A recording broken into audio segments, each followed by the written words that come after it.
আলহামদুলিল্লাহ, আল্লাহ পাক রব্বুল আলামিনের দরবারে লাখো কোটি শুকরিয়া। যে মহান রব্বে করিম, যে মহান আল্লাহ, যে মহান প্রভু, যিনি আমাকে আপনাদেরকে সুস্থ অবস্থায়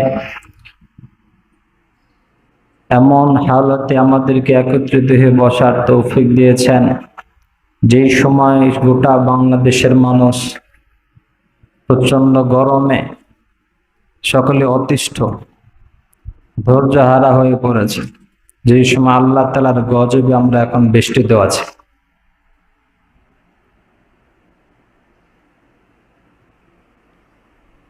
এমন বিপদ আপদ এই মুহূর্তে আমাদেরকে যে আল্লাহ তাআলা বসে কিছু কথা বলা এবং জুমার নামাজটা আদায় করার চিন্তা ভাবনা নিয়ে জামে মসজিদে এসে বসে কিছু কথা শোনার তৌফিক যে রব্বে কারিম দিয়েছেন, ওই মালিকের দরবারে দিল থেকে শুকরিয়া আদায় করে বলে নেই আলহামদুলিল্লাহ।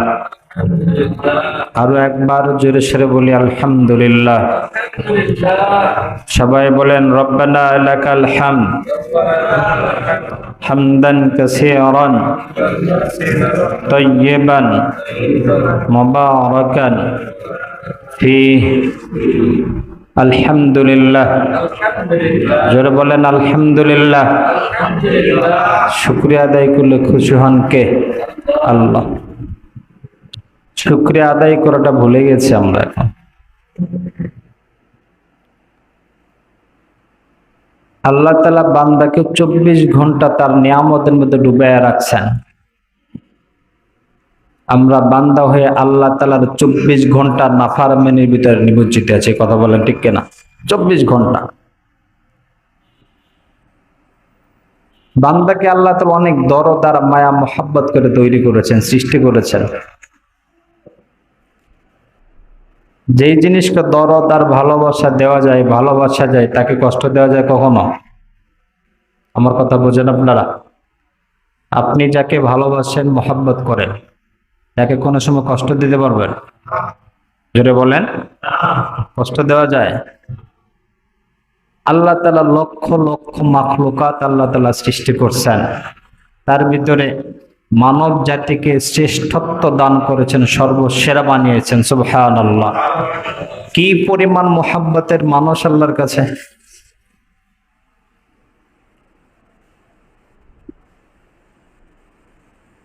আল্লাহর পয়গম্বর বলেন, আদ-দুনিয়া খুলিকাত লাকুম ওয়া খুলিকতুম লিল আখিরাহ। উম্মত, এই পৃথিবীর যা কিছু আছে সমস্ত কিছুকে আল্লাহ তাআলা শুধুমাত্র তোমাদের খেদমত আর ভালোবাসার জন্য তৈরি করেছেন। সুবহানাল্লাহ। তোমাদের সেবার জন্য তৈরি করেছেন। আসমান বানাইছেন এত সুন্দর করে, যেই জমিনে আমরা চলাচল করি, জমিনটা তৈরি করেছেন কে? জোরে বলেন। এই জমিনটাও আল্লাহ তাআলা শুধুমাত্র মানুষের খেদমতের জন্য আল্লাহ তাআলা তৈরি করেছেন। জমিন প্রতিদিন আল্লাহ তাআলার কাছে দরখাস্ত করে, মালিক, যেই মানুষকে তুমি এত সম্মান দিলা, যেই মানুষকে এত দরদ আর মায়া মোহাব্বত আর ভালোবাসা দিয়ে তৈরি করলা, ওই মানুষগুলো তোমার রিজিক খেয়ে খেয়ে যার যা প্রয়োজন সব কিছু আল্লাহ তাআলা তুমি না চাইতে মানুষের জন্য ব্যবস্থা করেছ। এত কিছু করার পরেও আমি জমিন তাদের খেদমতে 24 ঘন্টা ব্যস্ত আছি।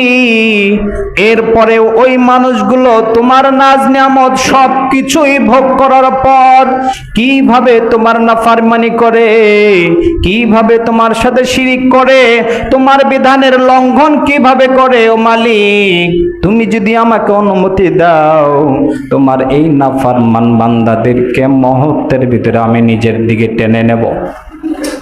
জমিন প্রতিদিন আল্লাহর কাছে দোয়া করে। এটা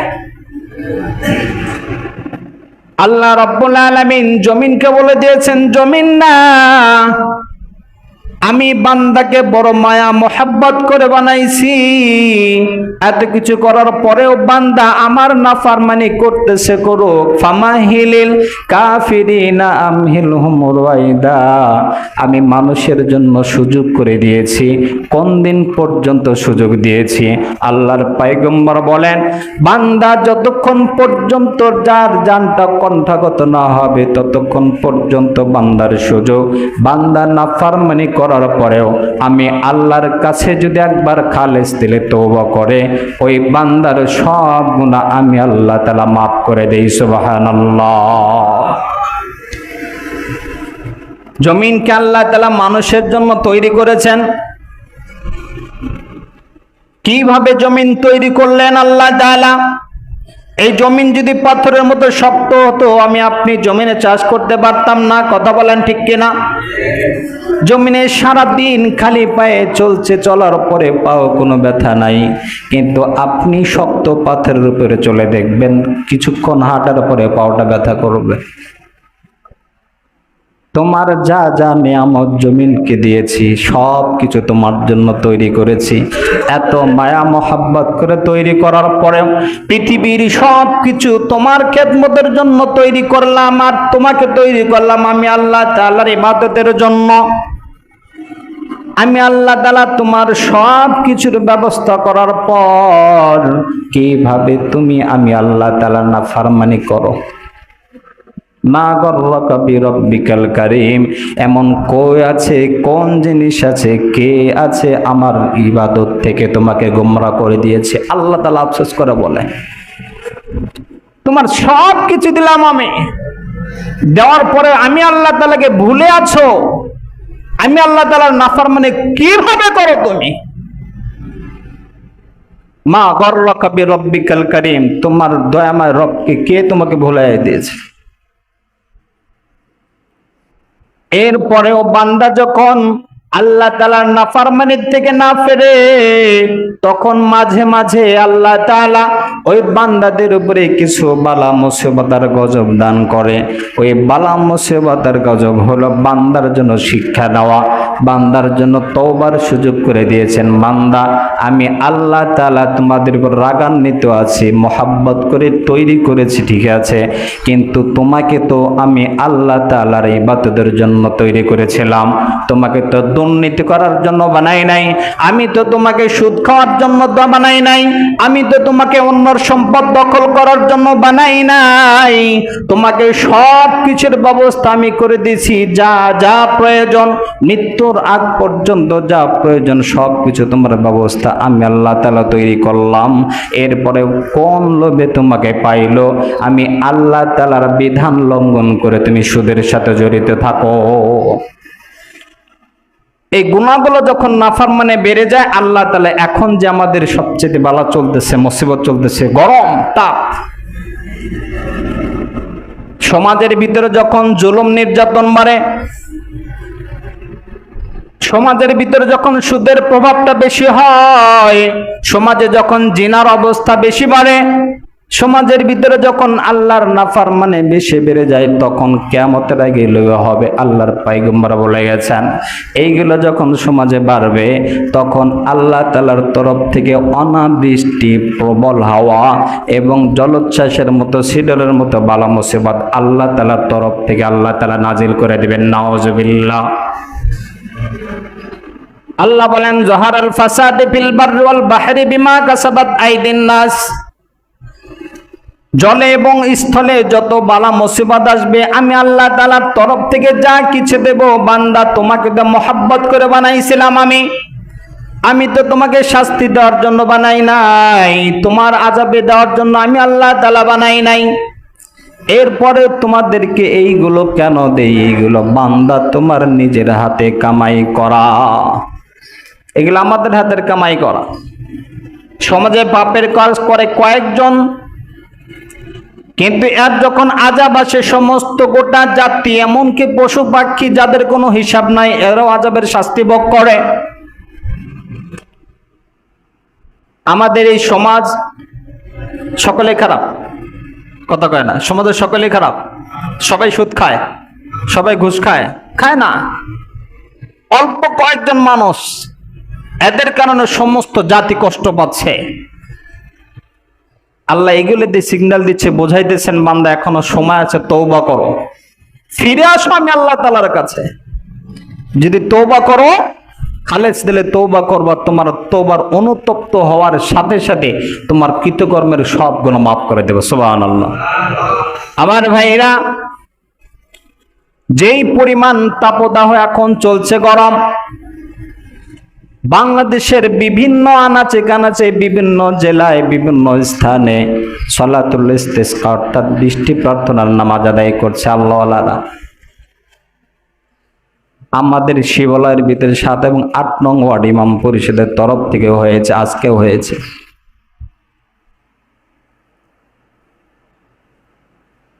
এই নামাজের ভিতরে আল্লাহর পয়গম্বরের সময় তখন ছিল, আল্লাহর পয়গম্বর নামাজে দাঁড়িয়েছেন, এমন পরিমাণে গরম।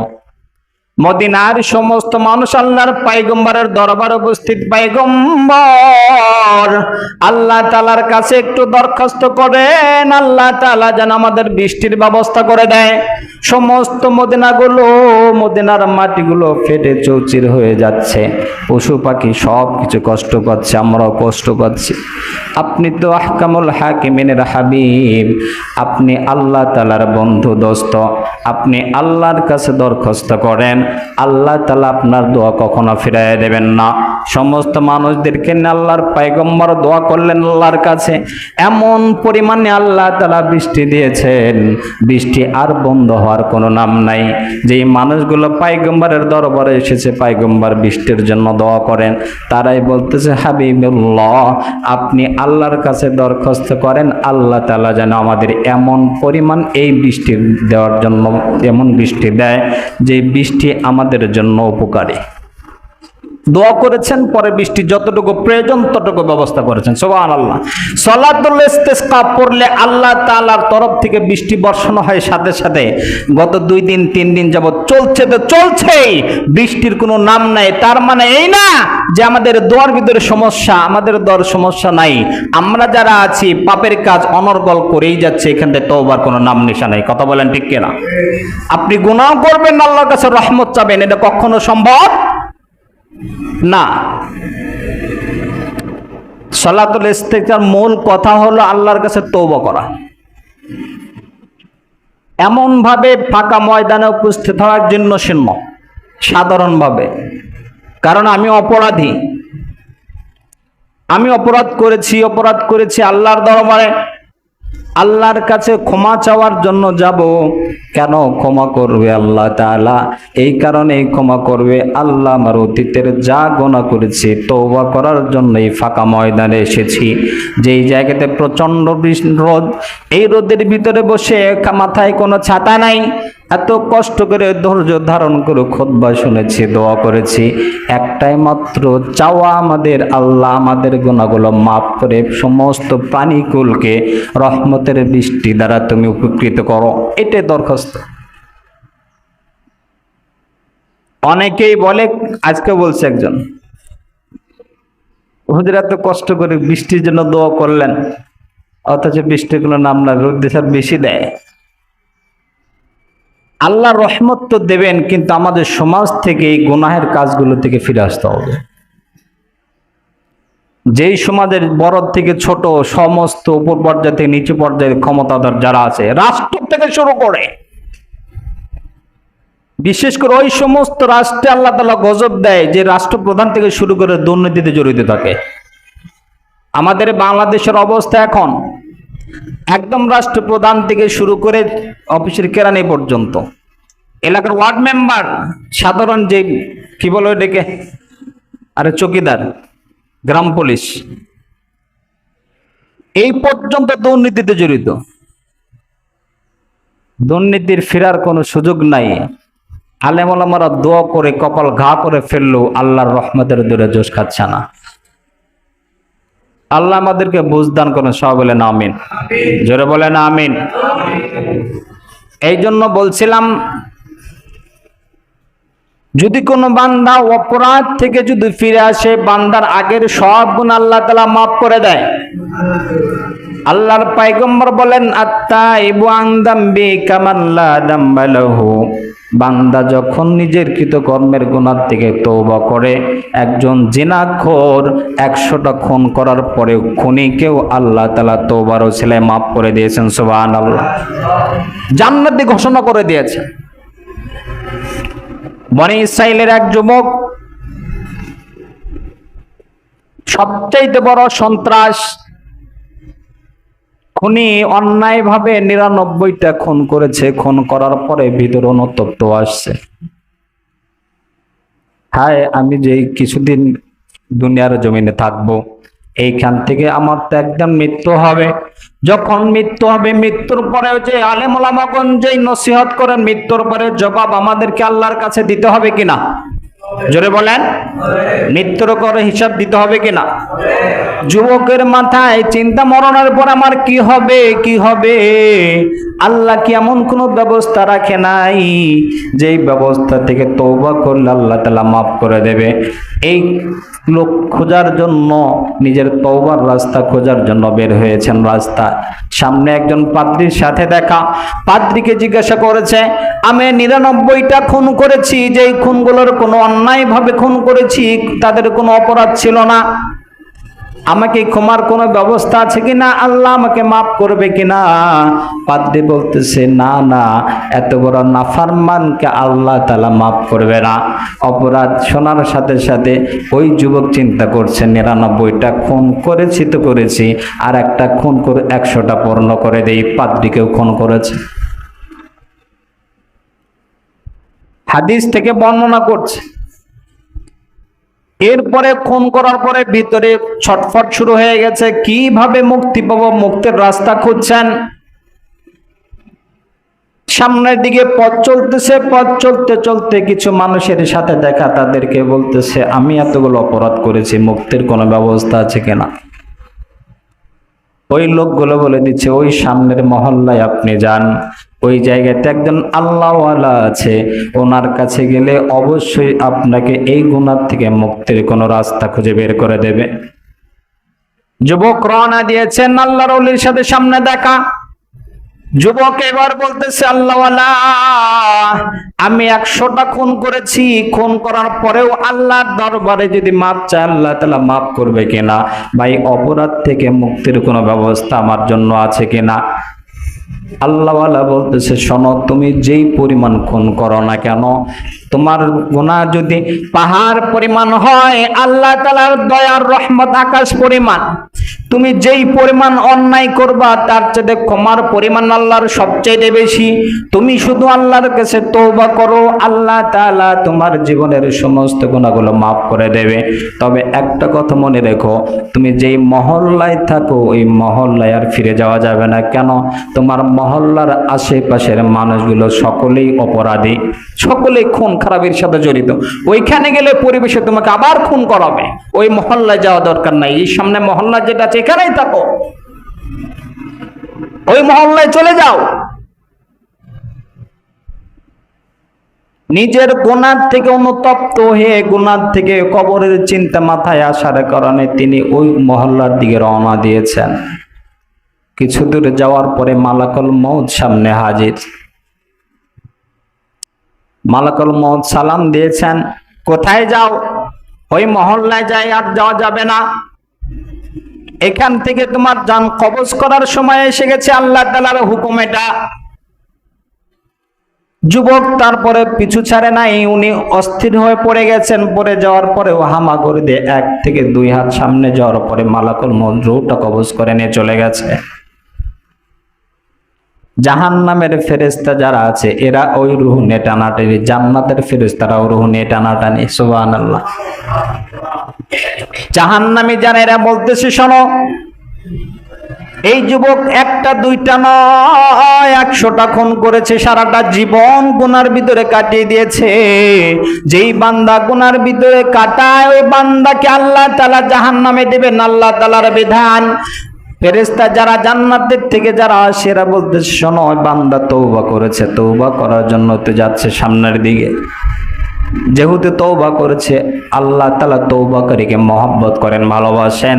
আল্লাহ তাআলা বান্দার গুনাহ মাফ করে দিয়েছে। যার গুনাহ মাফ হয় তাকে আল্লাহ তাআলা জান্নাত দেয়। সুবহানাল্লাহ।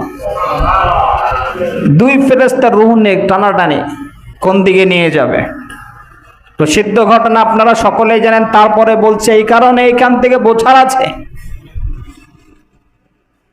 এক পর্যায়ে আল্লাহ তাআলার তরফ থেকে ফয়সালা আসছে, শোনো, যেই এলাকায় তওবা করার জন্য সামনের দিকে যাচ্ছে, যেখান থেকে সে যেই রাস্তাগুলো মাপো, যেই দিকে বেশি হবে রাস্তা, ওই দিকে তার ফয়সালার জন্য যদি নিজের এলাকার দিকে রাস্তা বেশি হয়, তাহলে ওই বান্দাকে তুমি মাফ করে দাও।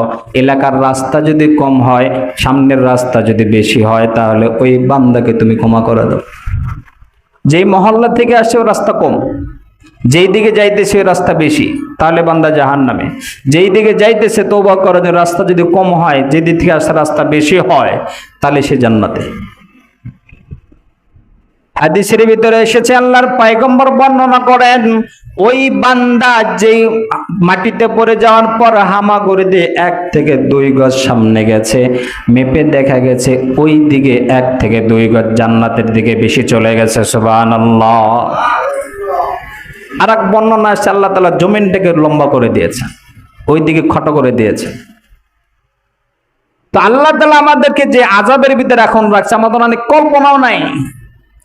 আমাদের তো প্রাকৃতিক চিন্তা ভাবনা মাথায় এখন, প্রকৃতিতে আসছে। একজন বলতেছে, হুজুর বৃষ্টি আল্লাহ যখন দেওয়ার দিবে, আপনারা এত কষ্ট করতেছেন কেন?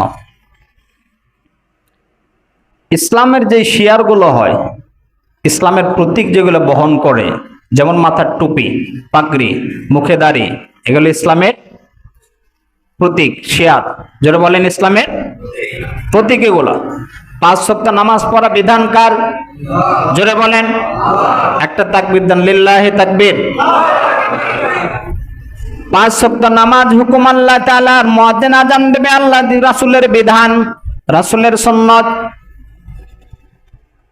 এই কাজগুলো ইসলামের শিয়ার, ইসলামের প্রতীক। আপনি মানেন না, আপনার কোনো সমস্যা নেই, আমি মানি না।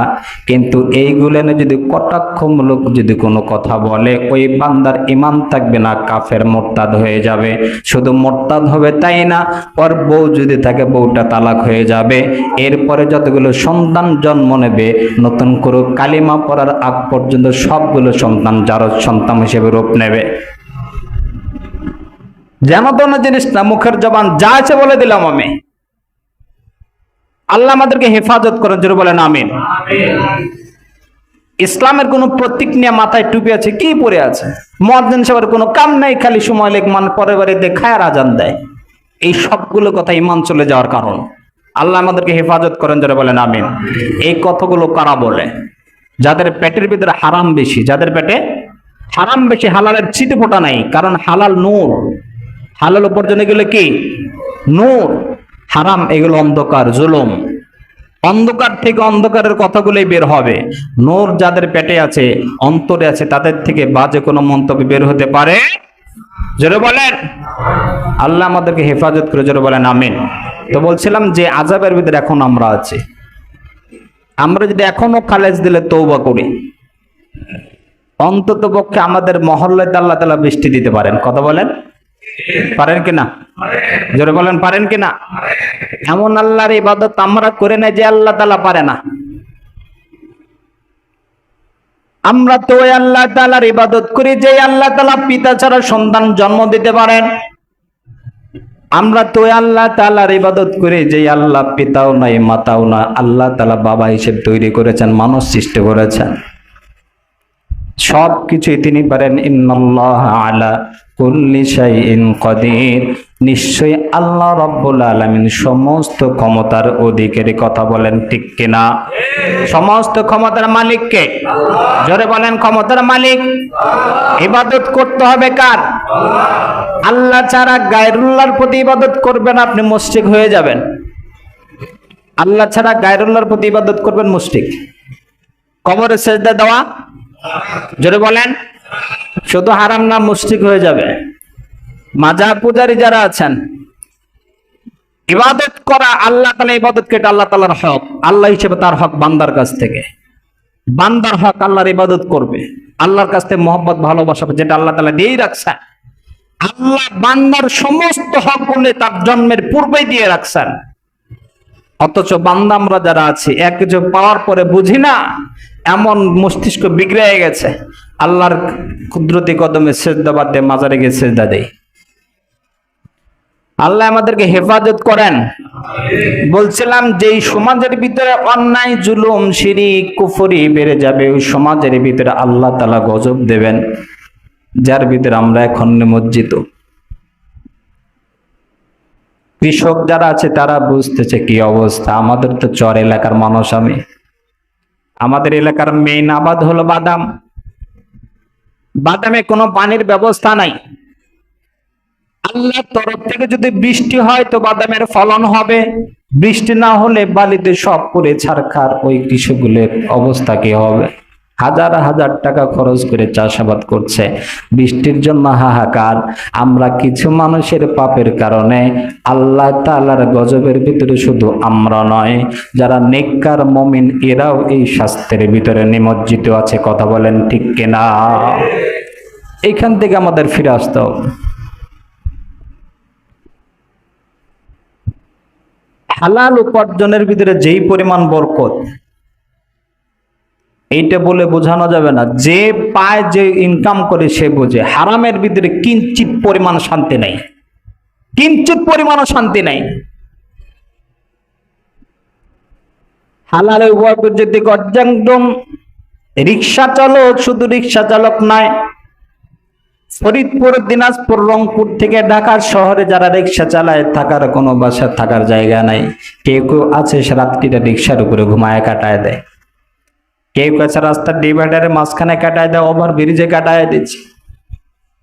যারা এই রাত্রিতে ডিভাইডারের মাঝখানে অথবা ওভার ব্রিজে কাটা, যার নির্দেশ সবসময় গাড়ি যাচ্ছে, গাড়ি নীরবে না, গাড়ি হর্ন বাজায়, হর্ন বাজাইতেছে, যেই পরিমাণ শব্দ চতুর্দিকে সরগোল চলছে, আওয়াজ হইতেছে, হওয়ার পরেও 8 ইঞ্চি একটা ইট মাথার তলে দিয়ে, গামছা বা হাত মাথার তলে দিয়ে দিদারচে ঘুম পাচ্ছে। এই যে শান্তির ঘুম, এই ঘুমদার মালিককে। আর একজন আল্লাহর বান্দা হারাম উপায় বর্জিত 8 তলা 10 তলা বাড়ি, নিজের বাড়ির ভিতরে মোজাইক করা পাথর, দুনিয়ার জমিনে তার কাছে এটা বেহেশতের মতো, জান্নাতের মতো। এত কিছু হওয়ার পরে রাত্রিতে যখন ঘুমের কোনো খবর নাই, 12টা 1টা বেজেছে, ঘুমের খবর নাই, ঘুমের ট্যাবলেট খাইছে, ঘুম ধরছে, একটু পরে ঘুম ভেঙে গেছে, আবার ট্যাবলেট খায়, তারপরে ঘুমাইতে হইতেছে। পরিবারে অশান্তি, ছেলে কথা শোনে না, মা সন্তান কথা শুনতেছে না, স্ত্রী কথা শোনে না। কারণ কেন কথা শুনবে? আল্লাহ তাআলা যে বিধান আপনাকে দিয়েছে, বিধান থেকে আপনি তো আল্লাহর কথা শুনছেন না। আপনাকে তো আল্লাহ তাআলা বানাইছে, বানানোর পরে ওই মালিকের কথা আপনি শুনছেন না। তাহলে আপনি যাকে তৈরি করেন নাই, কালিমার একটা বন্ধন দিয়ে তাকে নিয়ে আসছেন আপনার স্ত্রী, সে আপনার কিভাবে কথা শুনবে? সন্তান থেকে আপনি বানান নাই, বানাইছেন কে? জোরে বলেন, কে বানাইছেন? আল্লাহ তাআলা সন্তান আপনার দিয়েছে, আপনি সন্তান আপনার কথা শুনছেন না, গাঞ্জা করে হইতেছে। হিরণ ইয়াবা খুন, সন্তানের হাতে বাবা খুন, বাবার হাতে সন্তানের খুন, সন্তান মাকে খুন করছে। কেন? সবগুলো একটাই কারণ, ওই সমাজে, ওই বাড়িতে, পরিবারের ভিতরে হারাম উপার্জিত টাকা আছে। হালালে ঢোকেন, শান্তি দিবেন কে? হারামে যাবেন, কোন জায়গাতে আপনার শান্তি নাই, মনেই শান্তি পাবেন না, আপনি আতঙ্কের ভিতরে থাকবেন। এটা তো দুনিয়ায়। মরতে দেরি হবে, জাহান্নামের ফেরেশতারা গোতানি খাইতে দেরি হবে না, শুধু মরে দেখেন কি অবস্থা হয়। আল্লাহ আমাদেরকে বুঝদেন, জোরে বলেন আমিন। বলতেছিলাম আল্লাহ তাআলা বলেন, ইন্নাল্লাযীনা আমানু ওয়া আমিলুস সালিহাতি কানাত লাহুম জান্নাতুল ফিরদাউসি নুজুলা। নিশ্চয় ওই সমস্ত মানুষ যারা ঈমান আনছে, ভালো কাজ করছে, নেক কাজ করছে, হালাল পথে উপার্জিত টাকা বক্ষণ করেছে, আল্লাহর বিধানগুলো মেনে চলেছে, এদের জন্যই আল্লাহ তাআলা জান্নাত দিয়ে তাদেরকে মেহমানদারি করাবেন। সুবহানাল্লাহ। যারা কুফরি করে আর উল্টা। শাইখুল হাদিস আল্লামা আজিজুল হক রাহমাতুল্লাহি আলাইহি উনি বলতেন, জাহান্নামী যারা হবে, পাপিষ্ঠ ব্যক্তির জানটা কবজ কিভাবে আল্লাহ তাআলা করেন উদাহরণ দিয়ে বলতেন। একটা, আমরা যারা কোরবানির সময় অথবা বাড়িতে কোনো অনুষ্ঠান হলে, মেহমান হলে যে খাসিগুলো আমরা জবাই করি, খাসির চামড়া পায়ে বা তো গলায় দড়ি লাগায়া জবাই করার পরে টান দিয়ে যেরকম চামড়া ছিঁড়ে পিছন দিকে বের করে নিয়ে যায়, এটা দেখেই তো নিজের বড় মায়া লাগে। মৃত্যু জানোয়ার ওই খাসিটাকে যদি জীবন্ত অবস্থায় তার চামড়াটা এখান থেকে খুলে নেওয়া হয়, যেই পরিমাণ যন্ত্রণাটা খাসির হবে, তার চাইতে লক্ষ লক্ষ কোটি গুণ যন্ত্রণা একজন পাপী নাফরমান বান্দার জান কবজ করার সময় আল্লাহ তাআলা দেবেন। নাউজুবিল্লাহ। প্রত্যেকটা শিরা উপশিরা ছিঁড়ে বের হয়ে আসবে। কবে বুঝ আসবে আমাদের? আল্লাহ আমাদের সকলকে বুঝ দান করেন, জোরে বলেন আমিন। এখনো সময় আছে, যে কয়েকটা দিন হায়াত আল্লাহ তাআলা যতটুকু সময় দিয়েছে, সময় এখন আল্লাহর কাছে তওবা করা। যারা সুদের সাথে জড়িত আছে, সুদ থেকে ফিরে আসে, তওবা করেন। যারা হারাম উপায়ের সাথে জড়িত, ফিরে আসেন। অন্যের জমি দখলে যারা ব্যস্ত, ফিরে আসেন। ধোঁকার মাধ্যমে সম্পদ অর্জন করছেন, ফিরে আসেন। পাবলিকের সম্পদ যারা ভক্ষণ করছেন, ফিরে আসেন, এখনো সময় আছে। কারণ আমি আপনি টাকা ইনকাম করছি আমার পরিবার পরিজনের জন্য, পাপ করতেছি আমি, ভক্ষণ করতেছি আমার পরিবার, কিন্তু মরণের পরে আমার এই পরিবার আমার কাছে থাকবে না। আরে কেমন পরিবার আমার আপনার? আমি আপনি যদি রাত্রিতে মারা গেছি, যে স্ত্রীর জন্য এত দরদ, এত মায়া, এত ভালোবাসা, ওই স্ত্রী যদি কোনো ক্রমে যদি বুঝতে পারে আমার পাশে আমার স্বামী শুয়ে আছে, এই স্বামীটা মারা গেছে, এত মায়া দরদ মহব্বতের স্ত্রীর লাভ দিয়ে বিছানা থেকে নেমে যাবে। ছেলেকে বলবে, কে রে তোরা, কে আছে? তোর বাবা মারা গেছে, এখান থেকে বের করে নিয়ে যা, আমার ভয় লাগে।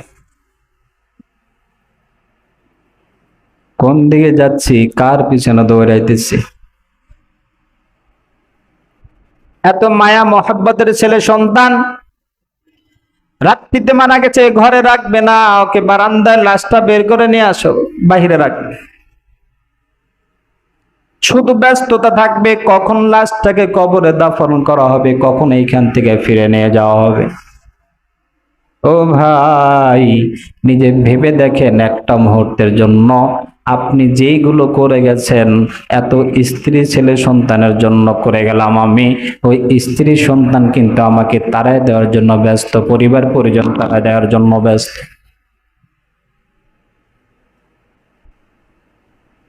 ইমাম গাজ্জালী রহমাতুল্লাহ আলাইহি একটা হাদিস বর্ণনা করেছেন, মৃত্যু ব্যক্তির সাথে তিনটা জিনিস যায়, দুইটা জিনিস ফিরে আসে, একটা জিনিস তার কাছ থেকে ফিরে আসে না, একটা হলো তার আমল।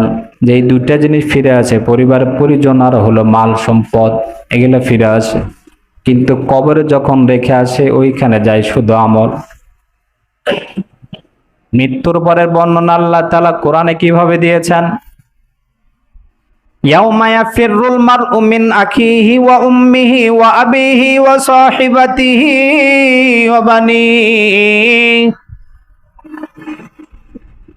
আপনি মারা যাবেন, মারা যাওয়ার পর কিয়ামতের মাঠে কবরে যাওয়ার পর আপনার ছেলে সন্তান আপনার থেকে পলায়ন করবে, স্ত্রী পলায়ন করবে, বাবা পলায়ন করবে, বন্ধু বান্ধব পলায়ন করবে। কার পিছনে দৌড়াইতেছি? কাদের জীবন সাজানোর জন্য হারাম উপায় উপার্জন করছি আমি? কাদের সম্পদ, কাদের জন্য নিজের হারাম উপায় সুদের সাথে আমি জড়িত, সুদ খাইতেছি আমি? আল্লাহ আমাদের সকলকে বুঝদান করেন, জোরে বলেন আমিন। মৃত্যুটা আমাদের সকলকে ঈমানের সাথে যেন হয়, এমন তৌফিক আল্লাহ তাআলা আমাদেরকে দান করেন, সবাই বলেন আমিন। আল্লাহ রাসূল বলেন, আত-তাইবু আন যামবি কামান লা যামবা লাহু। বান্দা, যখন তুমি তওবা করবা, নিজে কৃতকর্মের গুনাহ থেকে অনুতপ্ত হও, আস্তাগফিরুল্লাহ বলা থাকবে না, আন-নাদামাত তাওবা, অনুতপ্ত হওয়াটাই, লজ্জিত হওয়াটাই তওবা। একবার লজ্জিত যদি হয়ে যাও তুমি বুঝতে পেরে, আল্লাহ তাআলা তোমার সমস্ত গুনাহ মাফ করে দিবেন। সুবহানাল্লাহ। আল্লাহ আমাদেরকে তওবা করার তৌফিক দান, জোরে বলেন আমিন। ওয়া আখিরু দাওয়ানা আনিল হামদুলিল্লাহি রাব্বিল আলামিন। আসসালামু আলাইকুম ওয়া রাহমাতুল্লাহি ওয়া বারাকাতুহু।